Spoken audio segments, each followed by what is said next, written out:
During Chinese New Year, a balloon long measuring over 40 meters long glided through a 3-story atrium of a shopping mall in Tuen Mun, Hong Kong. On January 24th, the artwork was confirmed to have broken the Guinness World Record for being the world's largest balloon long. The long, also known as the Chinese dragon, epitomizes resilience, dynamism, and vitality within Chinese culture. This artwork is the creation of balloon artist Wilson Payne.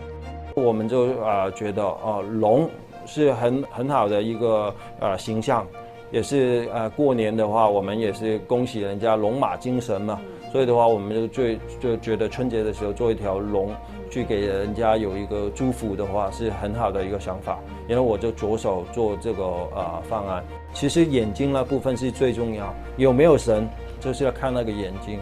其实我们这个中国的龙啊，我们要做到它是有神的，但是又比较温和一点的。这个就对我们创作来讲的话，我们要拿得很准。我觉得我们东方的文化，那么几千年来的历史里面，其实真的有很多的美学在里面，有很多不同的造型的故事，也是很能够感动人心的。